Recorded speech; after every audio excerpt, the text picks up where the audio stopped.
Ну и одно из направлений общины, значит, было, это, я считаю, серьезным и правильным направлением, это чтобы в области не было никаких разногласий, не было никаких стычек.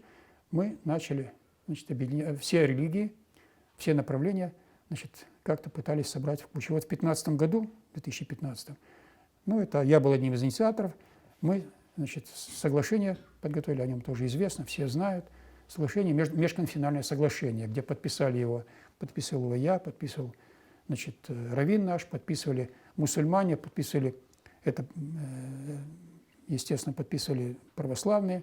И вот, ну, даже сегодня, если пройтись по нашей общине, вот снимки кругом висят, видно, что мы собирались постоянно. Все дни мы отмечали совместно. Праздники, значит, религиозные праздники, еврейские праздники. Мы приглашали к нам, приходили мусульмане безоговорочно.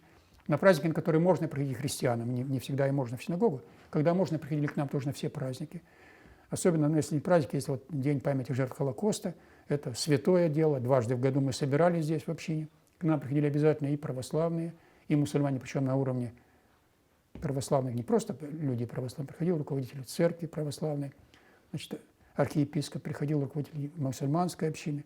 Постоянно мы общались, постоянно, значит, на все праздники у них, когда были мусульманские праздники, допустим, это было святое, они меня приглашали на все праздники. Приходил я безоговорочно к ним на праздники. И вплоть до того, что у нас было уже даже приятно. В те годы, если я шел по улице, мусульман у нас, таджиков очень много в Биробиджане, и сегодня их много. Значит, проходишь, идешь по городу, с тобой здороваются, прикладывая руку, так, здравствуйте, здравствуйте, вы наш друг. Было приятно, даже до мелочей. Идешь, они торгуют в основном кругом везде, продают фрукты, овощи. Если я прохожу мимо лавочки, где стоит узбек, что-то таджик продает что-то, чуть не за руку меня хватает, проходите, я вас угощу. Не надо, вы. Я знаю, они тоже живут очень небогато. Платишь, больше, чем полной платы не возьмут. Праздники православные, значит, вплоть до тоже, значит, раввин не имеет права заходить на территорию. Это знаете, может быть. Я имел право, я заходил, там меня встречали, всегда встречали, всегда провожали. Ну вот сегодня, недавно вышел мусульман фильм «Мусульмане Дальнего Востока», может, видели? Нет, я могу показать.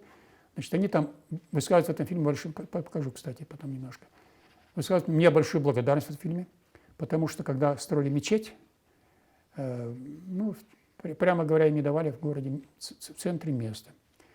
Я был членом общественной палаты в то время, ну, как-то, тем не менее, писатель общины, ну, в общем, человек авторитетный считался.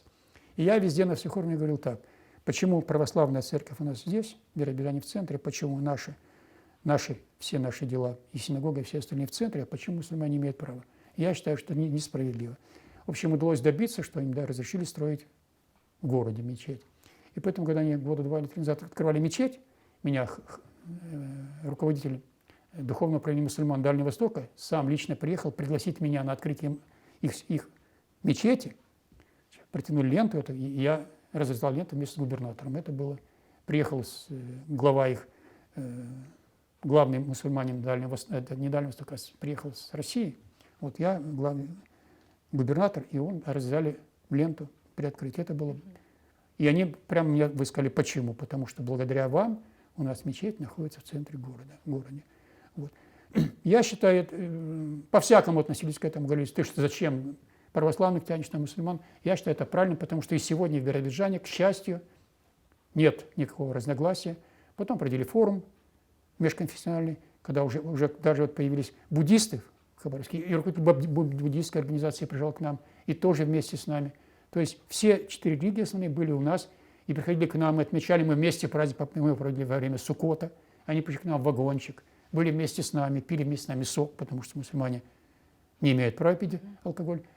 Пили сок вместе с нами, вместе общались, обнимались. То есть я считаю, это правильно, потому что за все годы, что Биробиджан существует, у нас не было ни разу никаких всплесков национальных. И это, я считаю, это очень правильно.